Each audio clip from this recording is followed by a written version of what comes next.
Hi, my name's Jamie. And I'm Mark, and together we're the Lightweight Adventurers, just two regular blokes who have been running the Lightweight Adventurers YouTube channel on YouTube since 2018. And we've also been running the Lightweight Adventure Festival since 2022, with this year's festival scheduled for the 12th to the 14th of July in the Peak District in England. Welcome to the Real Riders Podcast. My name's Simon Josie, and if this is your first time here, welcome and thanks for listening. Regular listeners will know that I've been plugging the Lightweight Adventure Festival 2024 for a while now, not the least because I've been invited by the hosts of the festival's TAMP Stage, the Trail and Adventure Motorbike podcast, to give a couple of presentations. It should probably come as no surprise then that I've invited the festival's creators, Jamie and Marc, onto the pod to have a chat before this year's festival takes place. As you heard at the top, Jamie and Marc are YouTubers in their own right, having published more than 260 videos to date. And as you'll hear shortly, this was actually my main motivation for having them on this episode. Before we get to my conversation with Jamie and Marc, I want to mention a couple of things. As I record this, I see that Brent Pearson, my guest from episode 6, has dropped a trailer for his next Iceland video, this one based on his recent tour of the West Fjords area. Chris Moon, who you'll remember from episode 11, has published episode 5 of his Adventure on the British Isles YouTube series, the title suggesting someone took their Norden for a swim. Matt McFadden from episode 2 has a new bike. Don't worry, he's still got the Bonneville T120, so get along to Classic Rides on YouTube to find out about that new bike. Joe Ryan from episode 10 has been pumping out gorgeous weekly videos from his trip to New Zealand earlier this year, as has also Runa Grudeland from episode 3 of Real Riders, when of course she's not starring at festivals like the recent ABR in the UK. Finally, you may be interested to hear that the first of Isabel's new type of video, which she spoke about on the last episode of Real Riders, has already proven to be her second most popular in terms of views. You should check it out if you haven't already. As always, if you have the time and inclination, please consider rating or liking the Real Riders podcast in your favourite podcast app or on YouTube. This will help other listeners find the podcast. The podcast has accounts on multiple social media channels, but I generally only post to them whenever new episodes of the podcast drop. Though my Gen Z son and also my wife, who works in the field of communications, tell me that I need to do more. Let's see about that. Please feel free to repost, reskeet, and retweet to help get the word out there about the podcast. A list of the Real Riders socials can be found in the episode notes. Righto then, let's get to my talk with Jamie and Marc.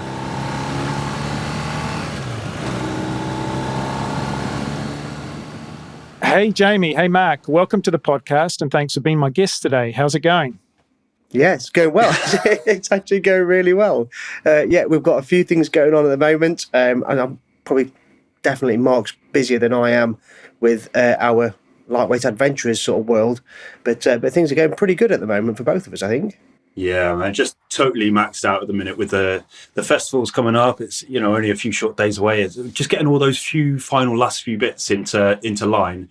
Then, not ignoring that real life never stops as well. So we both work full-time regular jobs, work, family stuff, preparing to go away, travel, whatever. But we've also got that festival. So yeah, just the days are packed. Yeah, well, that was actually going to be my first question, which is, can you describe for me your current levels of stress and panic? No, because I haven't got time to think about it, I'm afraid. It's a really funny deal because the festival, you start preparing it from the final day of last year's festival, and it ticks along, and it gets to maybe February, March, you think, this is in the bag, I've got it all thought through, we're there. And then May happens, and it just goes straight through the roof, and you're like, where did that come from? So today, I was working my day job, teaching, preparing a couple of lessons, and I've got phone calls coming in, texts from different presenters and workshops with different requests. And yeah, you just have to accommodate everybody. So it's really busy. And then, of course, your wife walks in, they've got a request, and you have to drop all of that just to do real life things, Sure. Jamie, what are your stress levels like with regards to the festival at the moment, or shouldn't I ask that question?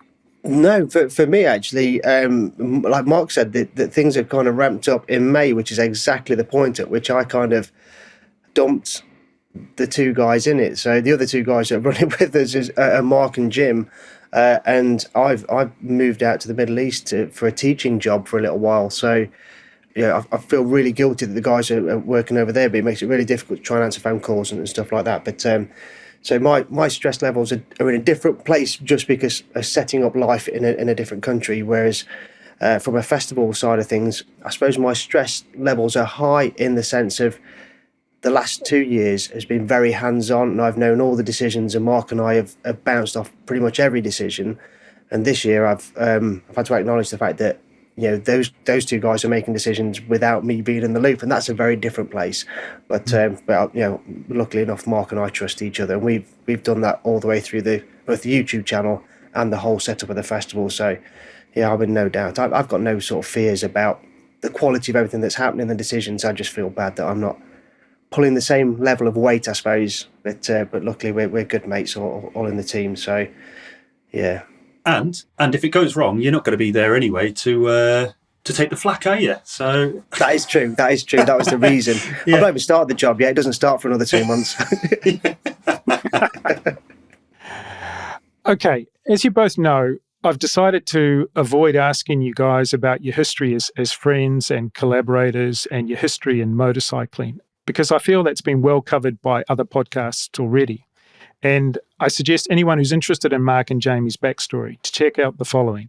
So from season 2 of the Trail and Adventure Motorbike podcast, there's an episode 17 where they made an appearance, and likewise in season 6 on episodes 8 and episode 14, they also have made appearances talking to Clive and Noel. And then also quite recently on episode 151 of Teapot 1 Brew Time, which is the podcast of Bruce Smart, also known as Teapot 1. They made an appearance. Now, look, I have to warn everyone, that was a marathon 3-hour, 20-minute episode. And to be honest, I'm a little bit worried that you've literally run out of things to say. I hope not for today. That was a huge episode. You're saying it was a marathon. I was stood here for all that time. We had to endure it. No, you know what? We absolutely loved that podcast, and the 3 hours just flew past. Bruce is such an interesting guy, and he asked some really different questions all about the festival and trips and plans. So yeah, go and check it out. We absolutely loved it that one, but it was by far the longest podcast I think we've ever recorded. Yeah, absolutely. So what we've done then is that we've agreed to sit down and focus on pretty narrowly on just one topic, and that topic is related to filmmaking and its story. So I heard another podcaster quite recently, a woman by the name of Elaine Appleton Grant from the Sound Judgment podcast, say that the purest motivation to start a podcast is to follow your curiosity. Now, that certainly resonated with me because anyone who's been with this podcast from the beginning may recall that when I first started watching a lot of motorcycling films, I wondered why I was drawn to some videos and not to others. And it could be argued that this has been my main motivation to start this podcast, to explore that curiosity. Why do I find some films compelling and others not? Another thing that listeners to this podcast will recall is that my guests always talk about the importance of story. And so this is where we find ourselves today, an episode essentially devoted to the topic of story. And I want to start by asking you both, what does story mean to you? What a great question. I guess we have to wind back the clock for us, certainly as a YouTube channel, as filmmakers. We'll probably have to wind the clock back at least 2 years. And the YouTube channel by that point had already been running 18 months, 2 years in. And we were starting to become a little bit disillusioned with our own content because, much like you, we'd seen some other content creators, filmmakers, and we weren't quite hitting the same emotion, the same feeling, the same... You come out of the end of it and go, wow, that was... I've been immersed into that. We weren't hitting that, we felt, with our own content. So we put our finger on it, and it was storytelling. Storytelling, to me at least, means that emotive connection to the content, to the channel, versus the content that we were making beforehand. Storytelling's always been the sort of one element that eluded us at the start. It's probably the area that we've focused on the most, but also found the most difficult to kind of nail down. I think the idea of just somebody being able to live inside your head for 5 minutes, 10 minutes, 15 minutes is kind of, I think, the essence of storytelling. If you can keep them there and keep them in your mindset for a little while, then you really cracked it. When we look back at some of our videos, some really nailed it, sometimes by accident, sometimes by design. Other times we watch them back and we get bored of our own video halfway through, sort of thinking, "What? I don't understand what's going on here." And I think you have to listen to the comments. We've got some really good followers, and we try to take all of the criticism as a constructive element, and that's really difficult to do at first, because you might spend 8 hours editing a video that to you is really good because you're fully invested and you spent a lot of time in there, and then somebody else put a sort of, I suppose, less than supportive comment on the chat, and it really, in those early days, that really used to sort of cut deep for us, and we'd speak about it quite a lot. Over time, I think you just have to accept that, like any artist, some stuff's going to be really good, some stuff's not going to be not so good, and just trying to do it over and over again, you'll build a better storytelling technique, and watching other people and looking at other YouTubers, try and pick up as many tips as you can along the way, I think. Well, actually, you hit on a word there, Jamie, which we've spoken about a great deal, and that's, you called it an art of filmmaking, and I know that's quite an in-ground phraseology, isn't it, in the art of filmmaking. When we first started putting it together, we didn't see it as an art form. We saw it as a process, as a teach. So we'll teach you how to ride, but we'll also teach you what it's like to ride along this trail. And because we're both teachers, we saw it as quite a relatively logical, process-driven set list to get there. And it wasn't until we got a couple of those comments was like, maybe we need to put in a bit of emotion here, and it starts to evolve into a story at that point. Because it is a relatively logical process, but if you don't explicitly put in all those little emotive contexts, which we know and do every day as humans anyway, unless you explicitly show them in a film, you've ended up with a numb, lifeless process and not the story. So it's really hard to look around and see what you can't see to know then to put that into the video.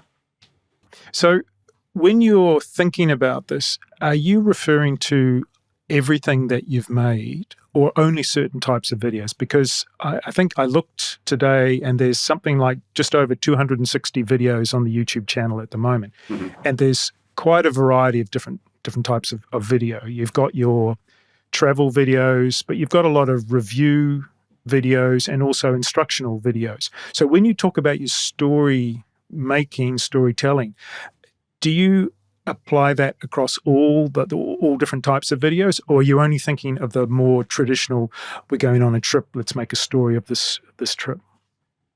I think we've started to fold it into every video that we make, or at least we've tried, but it's a great deal harder to fold it into a review. Not impossible, but it's a lot harder than a travel video. Some of the travel videos is probably where we've had our greatest success, because life has played out and the story has been laid out in front of us. Yeah. So, and we've just been mindful enough to capture it, which has been lucky almost. Yeah. But the reviews, we've had to really sit down to the point where I've created this process, this spreadsheet of reminders almost to go out and capture those intangibles. Sorry. So yeah, we are trying with every piece of content. We often miss with some content because it's a really difficult thing. Winding it back a little bit, in your view, what's the purpose of story? And I don't want to prompt you too much, but let's just say that I thought of a number of things that you could answer with this, but let's just say maybe the first one would be to inspire other people. But there are other things, other purposes that I could think of. But I kind of want to hear from you what you think the purpose of story is. What function is it playing?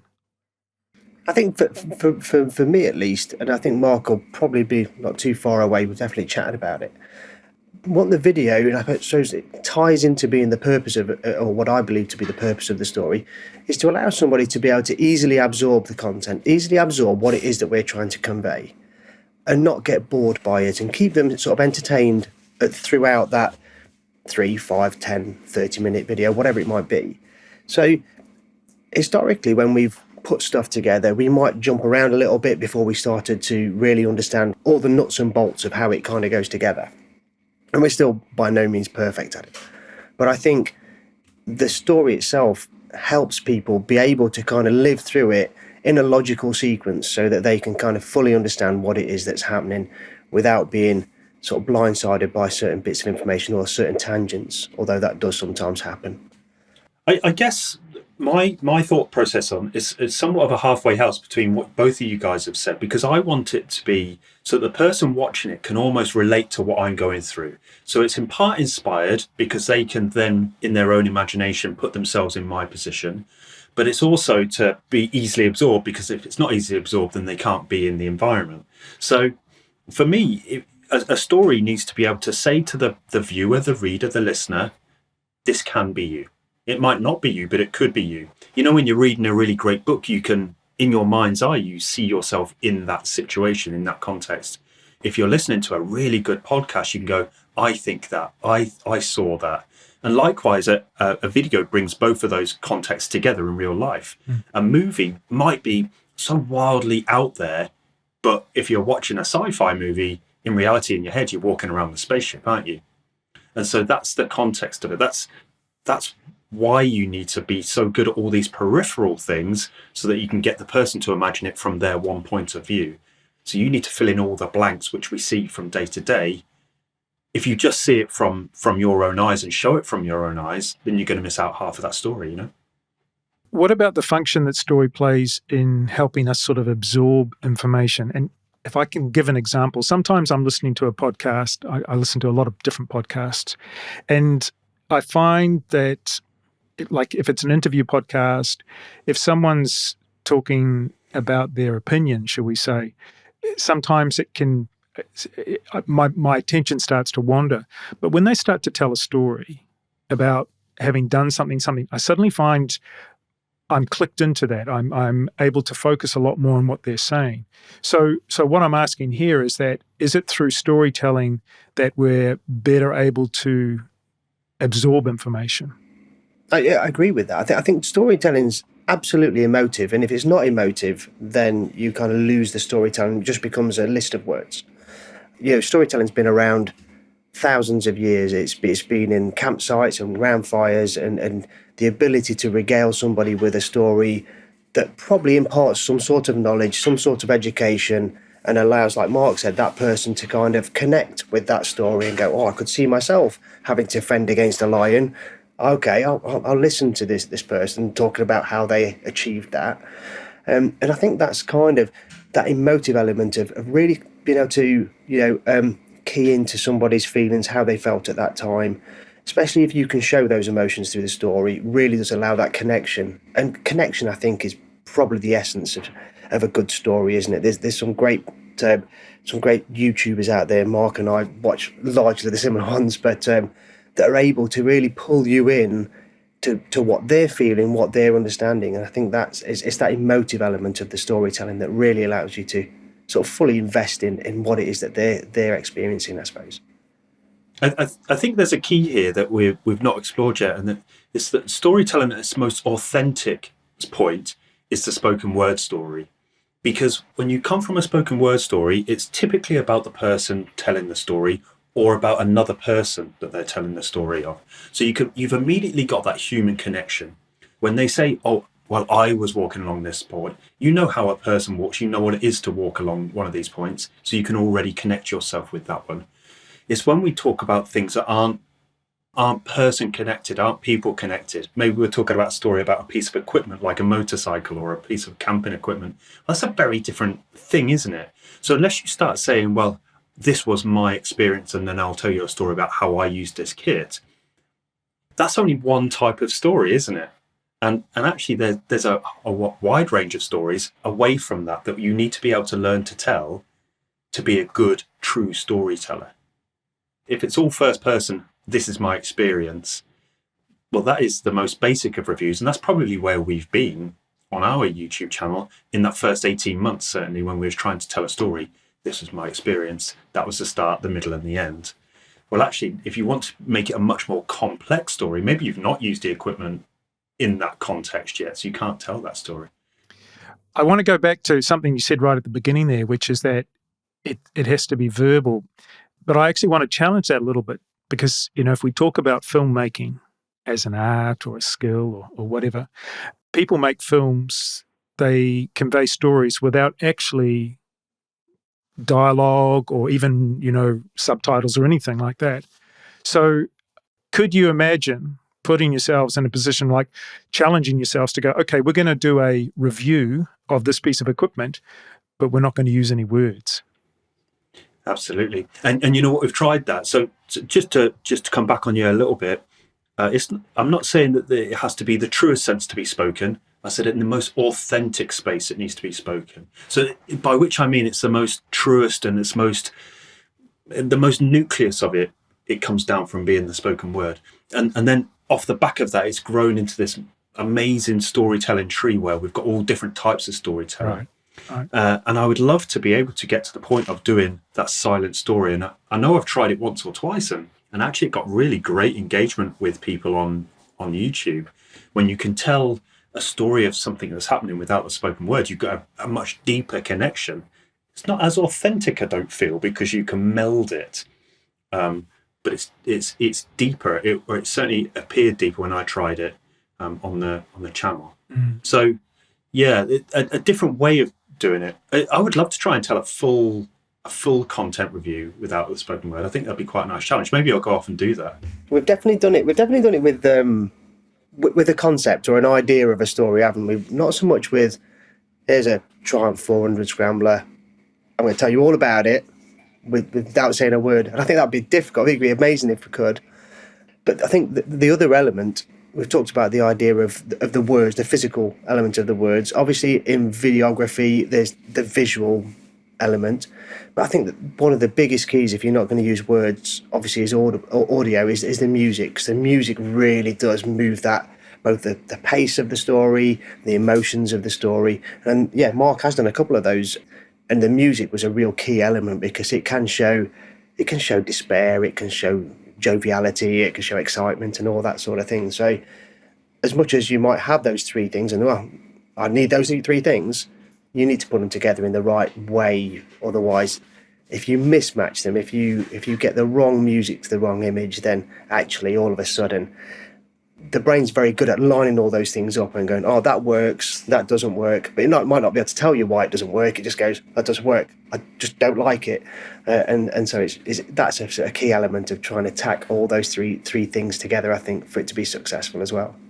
So when you sort of made this change, I think it was 18 months ago, you said, or at least you became aware of it and you were frustrated and you tried to sort of change things up a bit. Did you find for the equipment reviews that you had to suddenly do a lot more scripting of what you were going to say? Because you couldn't just like, well, this is a shiny bit of metal at the front and a bit of rubber at the back. You actually had to go, okay, if we're going to tell a story, we're going to need to script something here. Did that actually happen, or have you still tried to wing it? No way. Absolutely, we've started to script things. Not necessarily verbatim script things, but I referred to the spreadsheet that I built up. It got to the point I was so frustrated with not being able to convey this story in a review that I built this. I love a spreadsheet anyway, we know that. But I built this maybe 10, 12 line. It had different questions in. And until you'd answered that question or ticked it or made it green or whatever the context was, I knew that you didn't have the right ingredients for the story. And so it has now become a little bit second nature. Not quite, I still have to refer to the spreadsheet, but I have to go through and understand what is the emotion attached to this piece of equipment. And it doesn't have to be, oh, I love this new camera, but it can be, does it give you a level of freedom in filmmaking if you have this camera? Yes or no? Great, that's that box ticked. I know where I'm going to build that in. Because a regular story arc has relatively set parameters, and it's got a start, a middle, and end. It's got to set up a conflict, a resolution. It's got all of these things. But in those little segments, there's also other further sub-segments. And until you've got all those ingredients, you don't have a story. That's what we've learned. So yes, trying to remember it all and trying to understand it all required a lot more scripting. So interesting that you say that now, because the next question I want to ask you is, what, in your view, are the necessary elements of story? For me, it's conflict. But I know this is something that Jamie and I have disagreed on previously, because I've always looked for what didn't work in the product. But that's actually a really difficult thing to build in if you genuinely love the product. And I mean, like, genuinely, I'm struggling to find an issue with this product. Like, I've recently bought a new motorcycle, a Gas 700. I want to do my first 2,000-mile review of it. I want to build it into a story. I'm struggling to find a bad word to say about the bike, so I know I don't have a story. In my mind, at least. So I'm going to throw over to Jamie, because I don't know if he's ever been truly able to answer this, so I'm going to put him on the spot. I think this is one of the most researched things that we've done. I suppose where I would probably go to those three elements, and I am going to rob some words off a very famous YouTuber who's right up there with storytelling. So Casey Neistat, and he's spoken extensively about his 3-act narrative, and it's effectively, as Mark said, that it's a beginning, a middle, and an end. And so that there's nothing new there. That's fine. Where we used to go wrong, and I think we're getting better at it now, is we always used to basically try and start off the story, have a little bit of an introduction with a teaser, and then something would happen, then hopefully a big reveal at the end of something that's so wow, and hopefully people will just stay there right to the end. I think what now needs to happen is there is the setup, but it has to have enough of a glimpse of what's going to happen without giving the whole game away, right in that very first element, so the viewer can see exactly what I'm getting. What am I getting from this? Catchy thumbnail or whatever, or there's Mark upside down in a tree, bike hanging from a branch or whatever it is. Can see that, right, that's something that's interesting. Okay, and then in the first thing, I never thought I'd flip the bike over a hill or whatever it might be. Oh, right, now I'm going to see that, and then takes you back, and then you go on the journey with Mark and kind of go through it. So I suppose I know what Mark's saying about that conflict, but some sort of setup, and I would probably change the word conflict for interest, some sort of interesting thing, and watch that play out through the middle, and then a wrap up at the end, which is definitely, I think, where we're getting now is almost like my thoughts on what's just happened. So you've seen me go and set myself up. You've watched me do a thing, whatever that thing is, ride a motorbike, jump a bridge, whatever it could be. And now this is what I've learned or what I feel about that, and this is my wrap up, and here you go, here's a nice little package for you to take away with you, bit of education, bit of fun, or whatever it might be. So conflict, I know Mark likes the conflict because he likes the challenge, and the challenge is definitely something we've always kind of built ourselves around. We like the idea of having overcome something, and when that happens, brilliant, and we go, great, we've got a great story, whatever this might be. When it doesn't happen, it feels that much more difficult, so I think you have to be on the lookout for just something interesting, whatever that might be. Not necessarily the hero overcoming or slaying the dragon. It just could be something else that just makes people go, oh, I didn't know that, or wouldn't have expected that. So something interesting. Yeah, I love the concept of jeopardy, and I'm a little bit obsessed with it. And I think it ties into that exactly, which, like, if there's no jeopardy, there's sort of no emotion, there's nothing to overcome if there's no jeopardy. And I actually find that's why I'm not particularly keen on a lot of fantasy films, because often, I won't know names because I'll get too much hate mail, but there'll be certain things where halfway through the movie you go, well, this person dies, they just come back to life. It's like, there's no jeopardy in that, right? So yeah, certain fantasy movies I've gone off completely for that very reason. It's like there's no jeopardy. You have to build the awareness of that jeopardy at the beginning, which I think is what you do in that first act, and then confront that jeopardy somewhere and then resolve it, sort of in the second and third act. So I totally get that.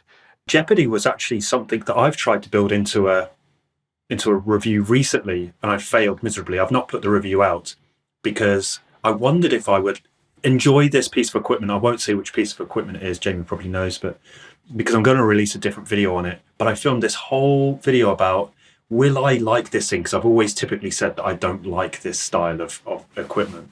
And so I filmed this thing with jeopardy in mind. Mm. It's interesting you should say, it's sort of taken me back a few days. And then it felt really flat at the end of it because I did enjoy the equipment, but I looked through the lens of I'm actually enjoying this right throughout the filming of the video. So I lost the jeopardy. Right. Because you see me in, let's say, Act 1, excitedly with the piece of kit. And then I'm talking about, will I like it? Will I won't? No, clearly you like it, Mark, because look at your beaming smile. You know, it's a great piece of equipment. I shouldn't like it, but I really do. It's a great piece of kit. Yeah. So yeah, it's a really interesting thing that you've said, because I naturally went to that. I didn't knowingly choose jeopardy as the cornerstone of that video.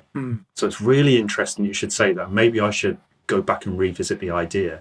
Interesting what you say there, though, Mark, because this is something that we truly believe in, and that's the authenticity of the video. There has to be an honesty about what you're saying. We've always done that with reviews. Reviews have always been an honest, middle-aged bloke's opinion on this bike, this kit, this whatever. But the idea of, I think this is probably where Mark decided to can it off, because he's gone, right, I want it to have jeopardy, I want it to come from this angle of the video, and then at the end gone, I just liked it. I just really liked it, and I was excited by it. So now it feels inauthentic because I'm saying this word, but my body language is doing this thing. So now that just doesn't work, and that doesn't feel right. So yeah, so the idea of it being inauthentic is probably more cringeworthy to us than anything else. So I think authenticity and that jeopardy, if you can get them both together, brilliant. Which we were lucky enough to have on some of our bigger trips, and that jeopardy's really happened, and we felt it. I think if you feel it, you can talk about it. We tried to set one up once. We had a great conversation leaning on this, what was it, like a fence or a gate post or something like that. And we were out test riding some bikes, and we'd messed about with the drone and this, that and the other. And we had this great little bit of conversation, and we said, that would have been brilliant for the video. So I was like, let's set it up. So we put the cameras around everywhere, and then we tried to reenact it. And oh my word, it was the most wooden, awful, cringeworthy. He's like, hey, Mark, so what did you think to this? It was awful. I can remember exactly the spot you're at. We had a couple of KTMs, I think, and we were stood by a bridge. And I was genuinely surprised at how much I'd loved this one particular bike. And we were just talking about it, shooting the breeze. And then it was like, yeah, we really should record that. So it's interesting to hear you talk about authenticity, because it's a bit like a therapy session, this. I think that's precisely what it was. And maybe I'll have to go back and re-record it and show the jeopardy. But that's the emotion, that's the emotional buy-in that we were talking about right at the beginning of the podcast. You've got to take the person with you on that emotion. They've got to latch onto the emotion. And there's quite a degree of vulnerability there from the filmmaker, or from the character, I should say, in the video. Of course, for the content that we create, we are the character. So if you were to have an actor say, right, just show me some vulnerability here, well, it's acting, it's easy. But when it's you, it's real vulnerability. And so to show that emotion is difficult. Perhaps for the item which surprised you because you liked it so much, perhaps the conflict is that, or not the conflict, but perhaps the interesting point is that transformation, because you go into it thinking, I know I'm going to hate this, I know I'm going to hate this, and then you authentically show, actually, I really love this. I mean, I know that's not an original idea. I know people do that all the time. They say, I'm going to show you how terrible this is, and genuinely, I really loved this thing. And if you can show that authentically, I think that might work, possibly. You know what? I really kind of wish we'd started recording the video when we arranged the product. We'd been contacted to have this product shipped to us. I was lukewarm to it, but we arranged it nonetheless. And I've now since used it, fitted it, and it's absolutely incredible. So I wish we'd recorded that transformation overall, because you're absolutely right. That's the story, and that was the lesson that I'd learned. If we'd have recorded, this piece of equipment's being sent to us. Yeah. This is going to be ridiculous. Time wrap into me fitting it on the bike. Wow, like genuinely. Actually, it reminds me, because I've been watching The Long Way Round, re-watching The Long Way Round again recently. And there's, they do like 2 or 3 episodes at the beginning before they've even left. And there's that great episode when Charlie Borman's like, he's got his heart set on the KTMs, and KTM say, nah, you're going to fail and we don't want our name associated with it, basically. And BMW comes through and they've captured all the phone calls. So you've got that drama and you've got that sort of transformation as Charlie Borman sort of accepts the situation. Okay, it's going to be the BMW, whatever, blah, blah, blah, blah, blah. Looking back now, I didn't remember that from the first time I watched that, how many ever years ago when it first came out. But I was watching it now and I was thinking, wow, BMW must be thrilled with that piece of video because 100%. It just sort of launched their whole adventure bike business in many ways, didn't it? Yeah. I rewatched those recently as well, and it was really interesting because I was watching them with now a filmmaker's mind, and what struck me was having the cameras rolling at all times, and we've spoken about that trip so many times and how we've likened our films to the long way. We haven't likened the films, but we've likened the process to the long way round, and how we would have started the film in France. That's what we would have done. But they didn't. They started with the idea, a few interviews, where the original idea came from, the build up. And now I've rewatched them, and I'm like, that's what we should always capture for our trips. And in fact, I'm going away on a trip in August, and I've already started to capture some of those thoughts now, because whether I use them or not, I need to be able to remember them. I need to be able to put an insert into them and cast my mind back 6-8 months. So that prompts a question. Going back to this authenticity and capturing the authentic moment, it then sort of, particularly if we're not talking about the reviews, but we're talking about the travel films, it then puts a lot of pressure on you to capture, almost constantly capture. And my last guest, Isabel, she actually talked about this. She feels she has to capture all the time because if she doesn't, she's going to miss that authentic moment, which, for a multi-day trip becomes quite a large burden to capture all that footage. I mean, how do you manage that? Luckily, we've always had two of us. So I'm going to let Jamie tell you a story about how I nearly launched a GoPro into a river, into the Dordogne. Yeah, Mark and I, we're both lucky, and it's a bit of a curse, the fact that there's two of us. We're best friends, and so we're lucky enough to have like such an openness, but it's not always been that way on the trips. One of our earlier trips, we set off, and we had two very different ideas on how we were going to capture footage, how we were going to then produce content from it, which evolved throughout the whole trip. But as we went along, we kept having a real sort of dilemma between stopping to film stuff and actually making progress, because we always wanted to get as far away from the UK as we possibly can and try to maximise that 2 weeks. Both work full time, so getting a couple of weeks is about as much as you're going to get. So you have to make progress every day. Now, Mark and I both approach it slightly differently in the fact that I like to stop and have a look around, and Mark likes to truck on, but we both like to record, and we both can't be bothered to record a lot of the time, or at least we couldn't on this trip. We could see the recording getting us, because you would see a nice, beautiful shot. It's like, oh, that'd be great to capture. But we'd only think about that 5 minutes after we've gone past it, and then we're not going to turn around and go back and set it up because we'll probably get it again, and then you don't, and then you're like, oh, okay. So we came to a point, and we decided that whenever there was conflict, we decided or realised that conflict was a thing. Things going wrong was a point to capture.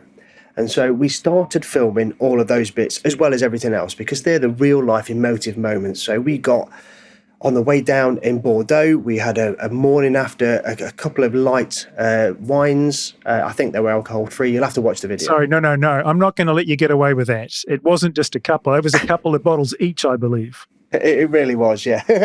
Like we say, a couple, yeah. But the next morning, we captured what it feels like to have a hangover and feel awful before going out onto the bike. And we realised that doing that was really important. It became important when we put the videos together.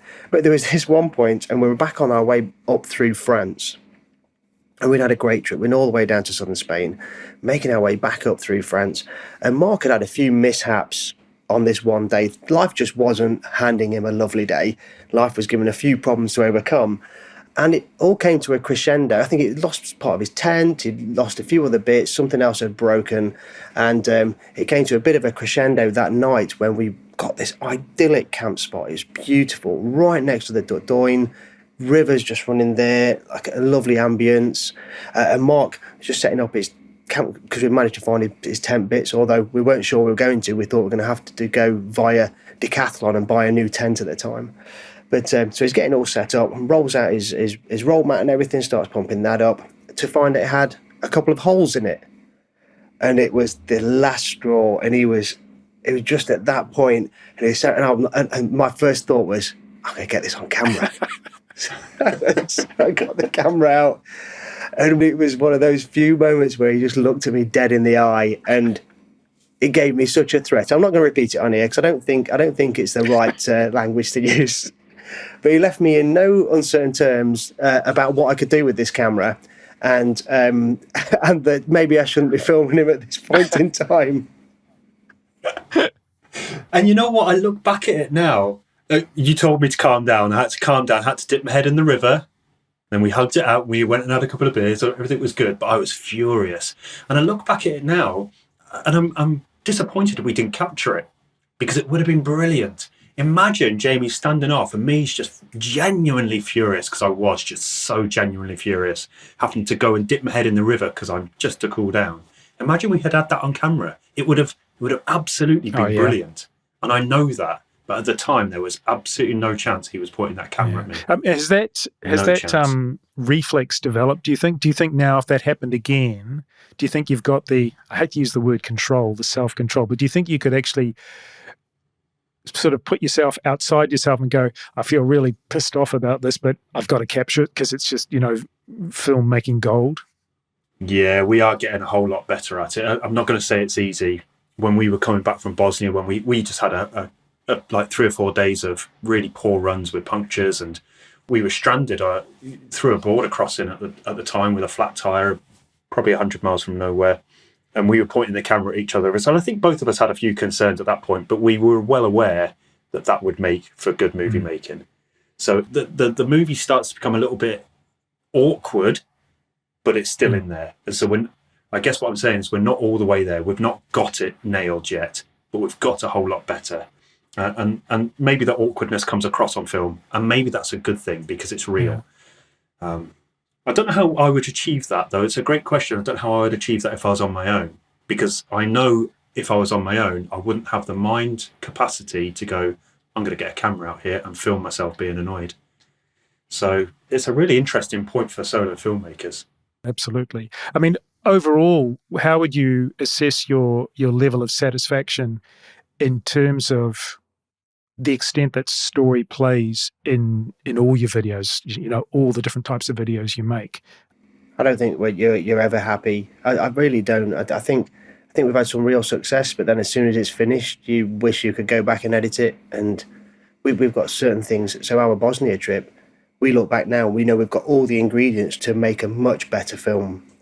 And between the two of us, so we released a series of kind of episodes. I think it's 5 episodes that Mark put together, which sort of document like the daily diary, if you like. And then we produced a film as well. But I think both of us would go back to that, and we've got all the ingredients to put together a much nicer story because we understand the nuts and bolts of it better now. And I think we would do that, and then in a year's time, we'd look at it again and still wish we could change it around because we could put together a nicer story. We definitely look back and wish we filmed certain elements differently or better. But we are very lucky in the fact that there's 2 of us when we're on these.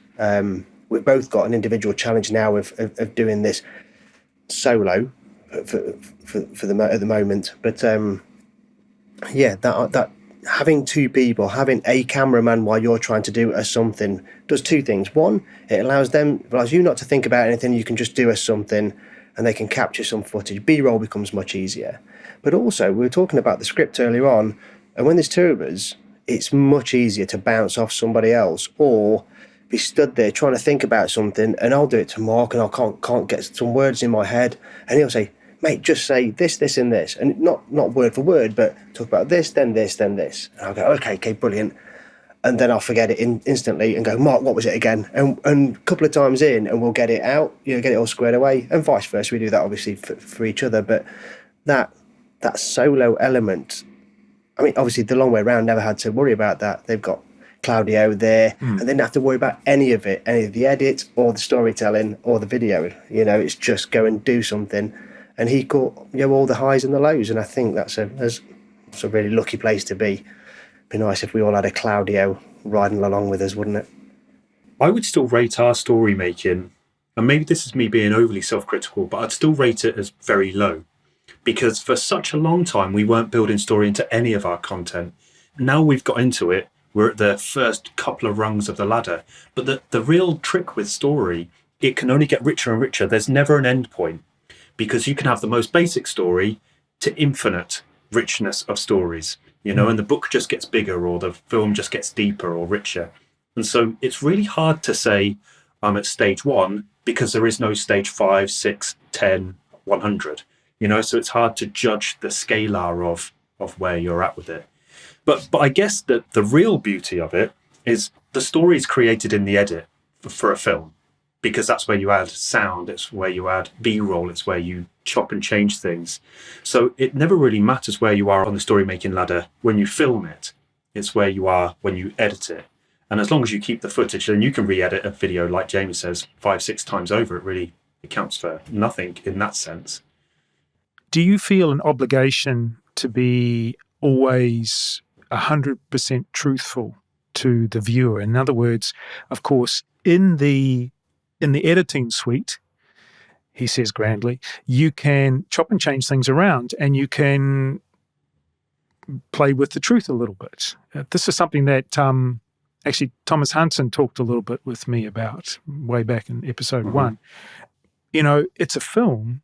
You can actually play a little bit with what happened. I mean, I don't want to get you guys in trouble with your viewers, but have you been, should we say, a little bit creative with the truth?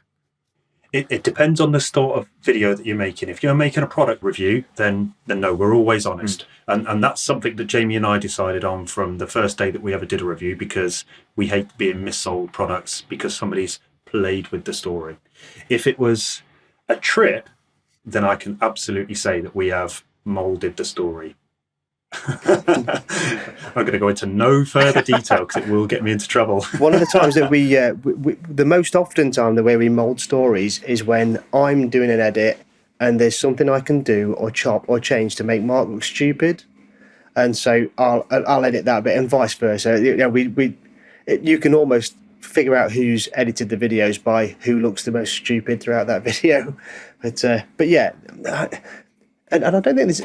When you're telling a story, people aren't bothered about factual accuracies necessarily, as long as it's largely correct. I think if it makes something a little bit richer without going over the top, I mean, we don't go that far off piece of what the story is anyway. So it would only be a little bit kind of cutting away the wheat and the chaff, maybe changing a couple of days around just because the narrative fit what was going on. So, you know, it might not be chronologically correct. It might have been a Wednesday, then a Tuesday, just the wrong way around or something like that. But nothing huge. We still largely either fell over or went into a hot spring or something. We still did all that stuff. Just might not have necessarily been in the exact order. A good example where I've done that, and Jamie's to say no more on this because it'll again get me into trouble, but my elephant treffing video that I recently did, I was actually disappeared for 10 days, and some of the footage you see is me recording going 1,000 miles out to Germany and 1,000 miles back. But I only actually told it as a story of me going from UK to Germany. But I used footage right throughout that process. So actually, whereas as much as I'm saying I'm in Germany now and I'm having a great day, I was in France or Belgium. Because does it really matter? As long as the message is true, you know? Because I was having a great time and I was really starting to love the bike and all the rest of it. I remember saying how much I'm starting to love the bike. And I was stood outside of a vet in France because I'd gone with a guy with his dog. And actually, I think I put that into the part of the story where we were just about to arrive at the elephant treffen. So in the midst of Germany. Didn't make any sense, but you didn't know any different anyway. So it makes for a richer story. Yeah. I guess, I mean, we talked about emotional sort of truth or connection earlier. It's sort of like you need, as long as that emotional truth is there, I think the storytelling is going to work. You mentioned the elephant meeting or the elephant treffin video, which is actually one of the very first ones I watched of yours. Would you be able to give me, both of you, examples of where you think the storytelling has really succeeded? Like, okay, you said earlier that your level of satisfaction is not up there really yet, but can you point me to videos that where you think you've made some real progress and you're starting to get closer? I know the turning point for us, and it was our Search for the Sand video. We'd put together 10 episodes, which maybe didn't work so well. And then right at the end of it, on the viewer's request, we put together a feature-length film, as we called it. In truth, that should have been the only film that came out of the trip, because we'd had this massive turning point down in southern Spain, and me and Jamie had a bit of a bicker, which is rare for us, and we'd sat down, we'd recorded it authentically, and we come up with this great, I'm really proud of the film, I still wish we'd edited it vast swathes of it differently, but the context is there, and was like, great, we've actually produced a proper story film. So that was definitely the turning point. And then we've evolved since then. The Elephant Treffin is one of probably our most recent story successes.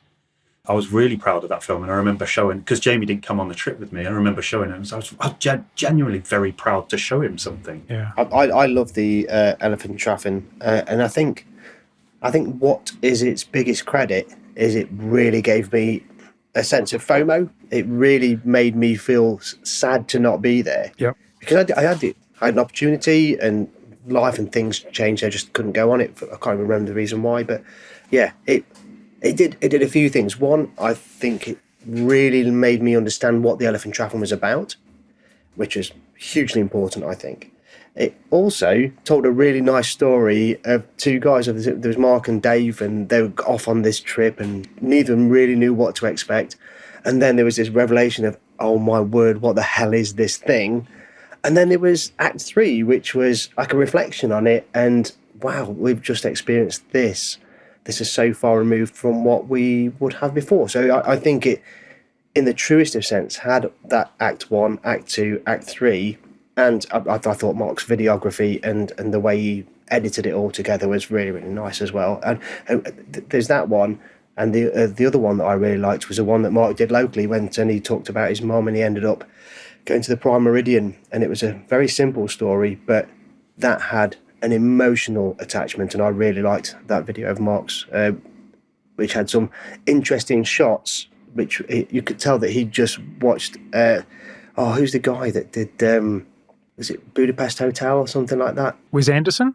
Wes Anderson, yeah. I just watched a couple of Wes Anderson films, and I loved the symmetry and everything. I was like, I'm going to go out specifically to try this. If you haven't seen it, watch that video and you'll see Wes Anderson symmetry in certain things. Just like there's a shot where he's looking out to sea, and that is actually silent. There's no words over it. It's just a little bit of music, and I think you can hear the ocean lapping up or something. I can't remember exactly, but it's a very symmetrical, simple shot.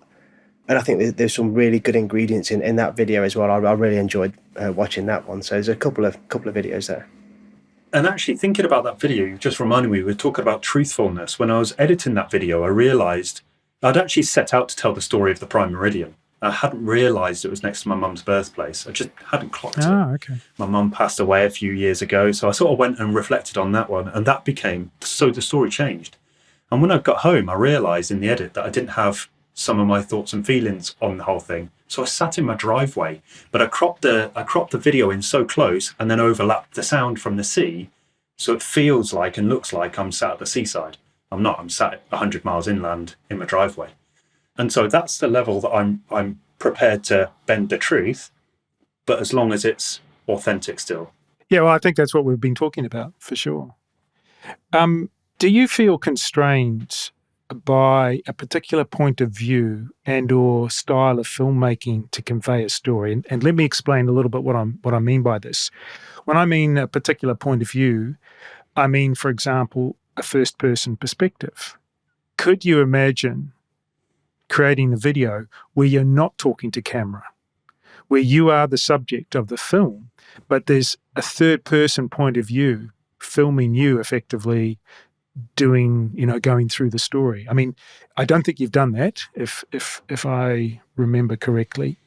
The other thing is, do you feel constrained by what your audience or the motorcycle adventuring community expects of you? They want a certain type of film that follows a certain formula. You get up, you make your coffee in the morning, you pack your tent down, blah, blah, blah, that kind of thing. Do you feel those pressures?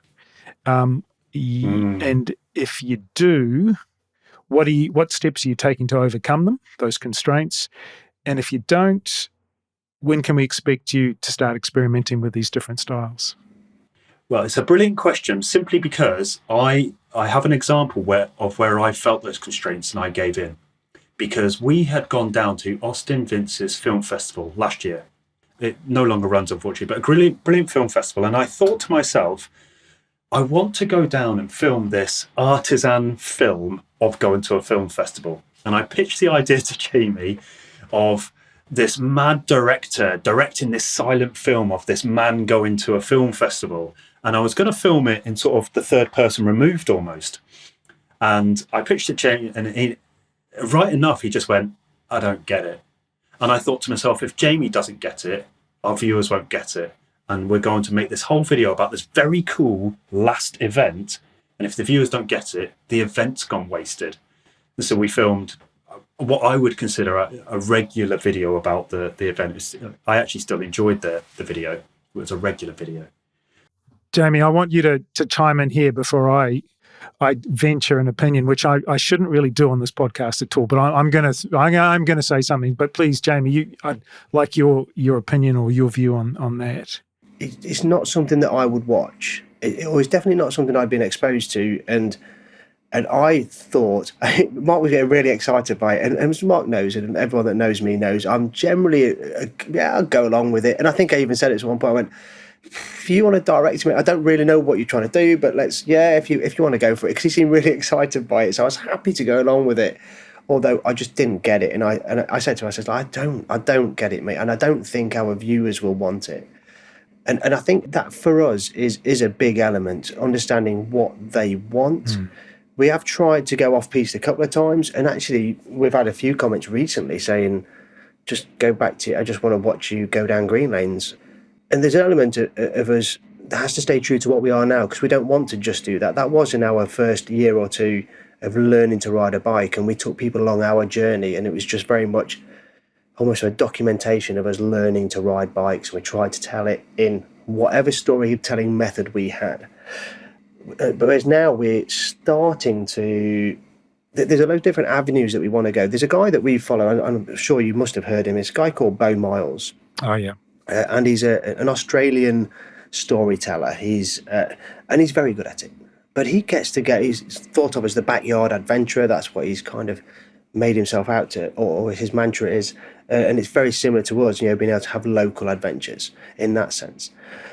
But he tells a nice story. But we always look at him and go, if we weren't restrained by the motorbike element and we could just go off on an adventure, we were just the adventurers. And I suppose we could still say the lightweight adventurers, but we are pinned to motorbikes, because we like bikes.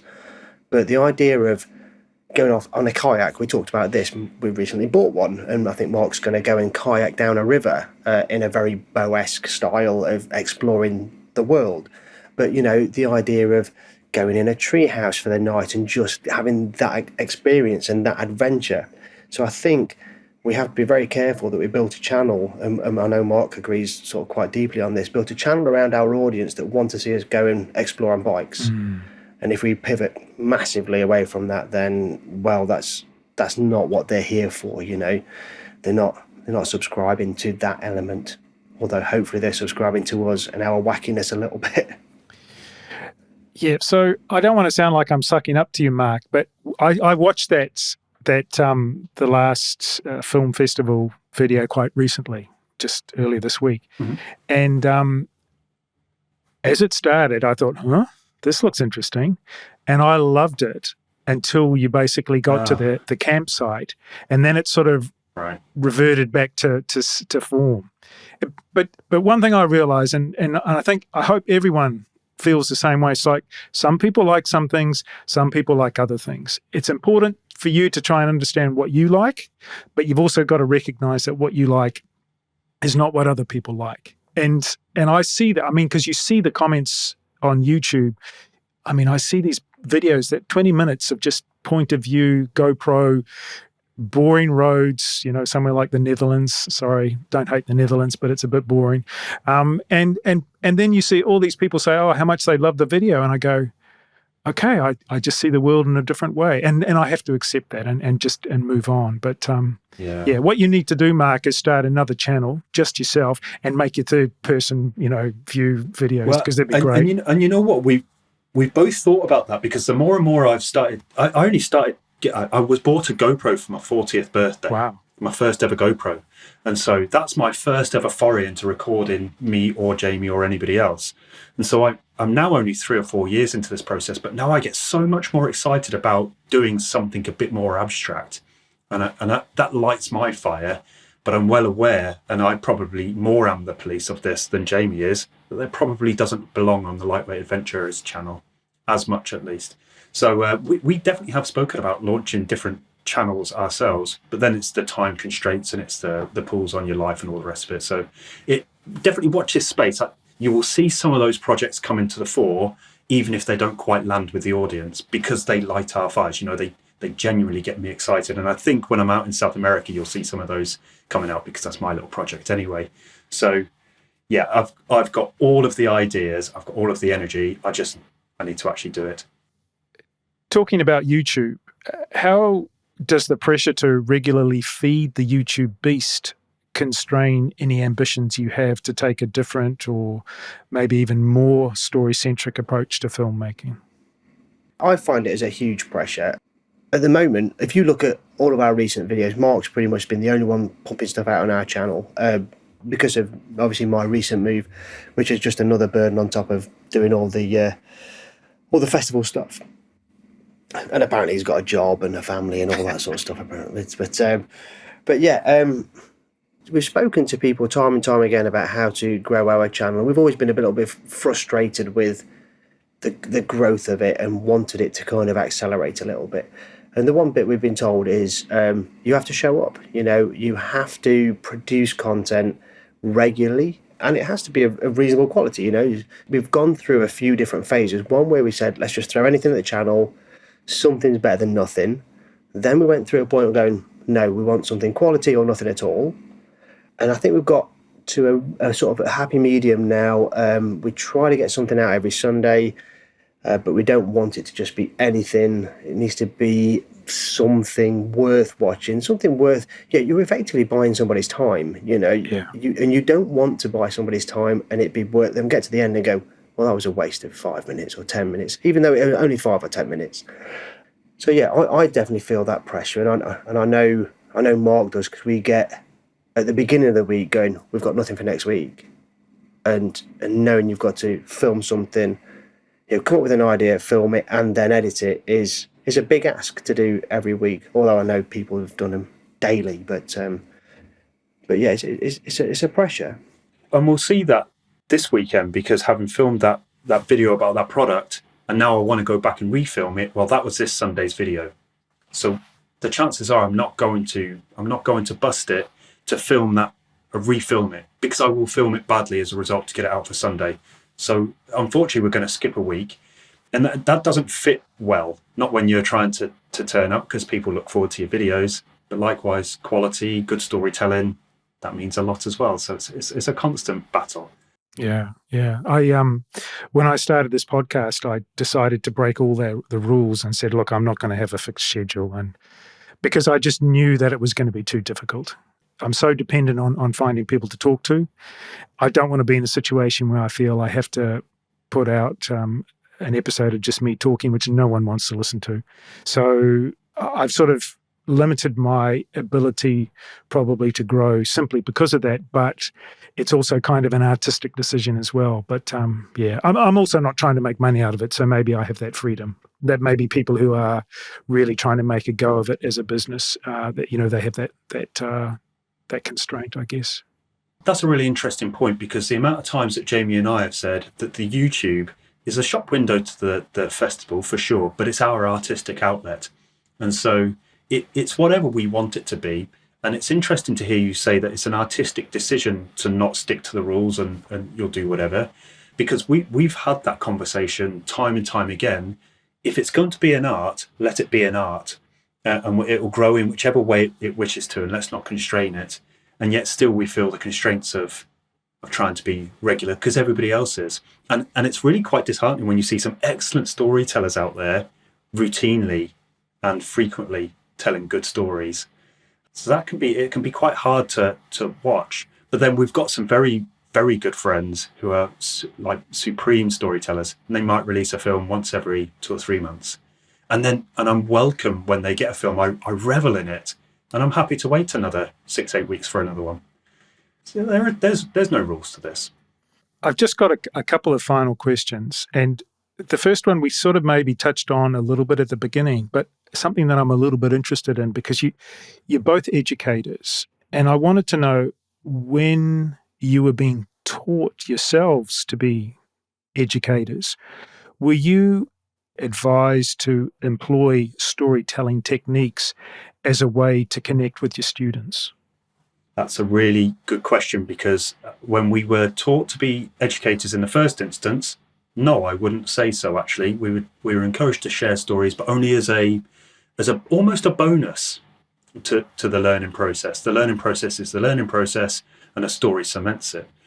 But about a year ago, I started teaching at the University of Lincoln, where all of the academia is storytelling, and so it wasn't until a year ago, and Jamie and I spoke it through quite extensively. I said, look, I'm now learning how to mark postgraduate papers, which both of us have written, incidentally, and how much I'm reflecting on how they're all stories. Every postgraduate paper is a story. I mark it with a story. I teach the process with a story. It's all story. So that's really hit home for the last maybe 8 to 10 months. But in the first instance, then no, I don't think so. It's a mechanized process, and that's why it suited us. When we first started educating, it was in a military school. We were always taught to have what they call a hook, and it was the very first start of the intro. It's some way, and I suppose it's very similar to what you try to do on a video.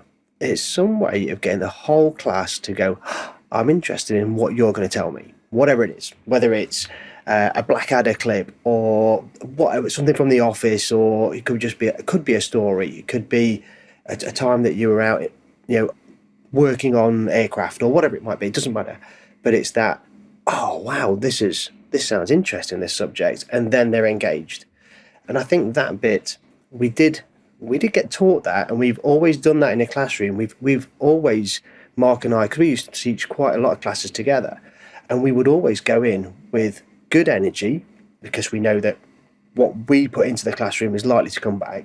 So good positive energy, and really get them engaged right from the start.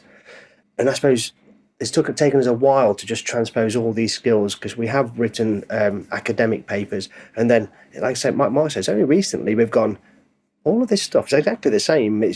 We call it different things, but it's all very much get somebody interested in what you're going to talk about, so and tell them what you're going to talk about, then do it, and then talk about what you've just done. And it's, if you've got those three elements, then that's your story arc.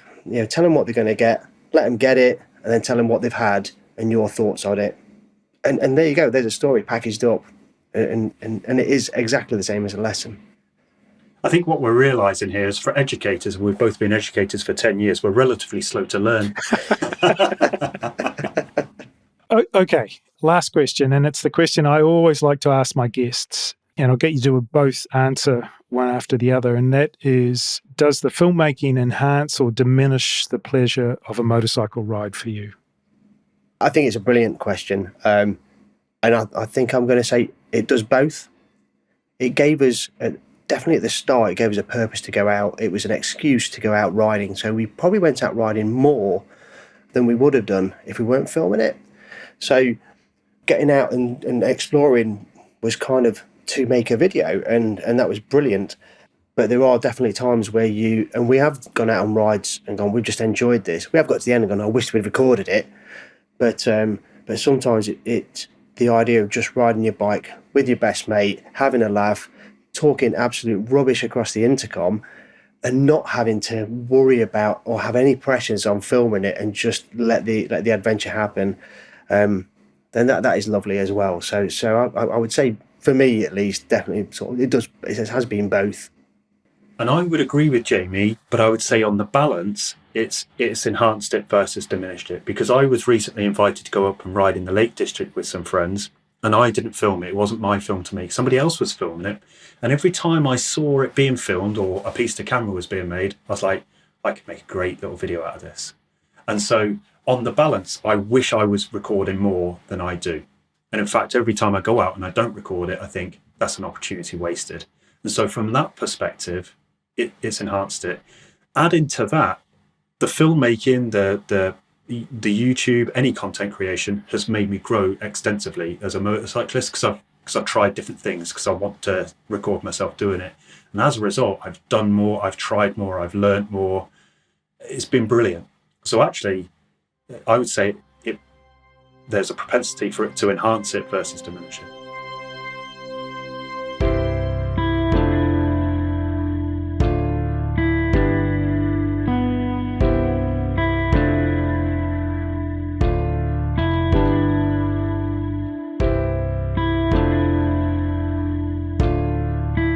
Thanks so much for being my guest today, Jamie and Marc. You've obviously got the YouTube channel, and I know you have an Instagram account of the same name. Is there anything else you'd like to take this opportunity to remind us about, like maybe a festival? Yeah, well, it's actually two things. We have got the festival, which we mentioned earlier on, which is running in the Peak District in the UK between the 12th and the 14th of July. But Marc and I also run a podcast ourselves, although there's not many episodes at the moment, and it has gone a little bit quiet at the moment, just with everything that's been going on. But hopefully we're going to start picking that back up, and we try to talk to adventurers and people, and we sort of get more of a mindset question going on rather than their actual trips and adventures, and understand why they do it and the sort of deeper side of that, because we both like the psychology of education, and it kind of comes through on that podcast. And that is of the same name as well, the Lightweight Adventurers podcast, on all of your podcast platforms. Great. Well, I look forward to seeing you at the festival, and of course I'll be keeping an eye on the YouTube channel. Thanks for joining me again today. Take care and ride safe. Thank you ever so much. Cheers for having us. Thanks very much.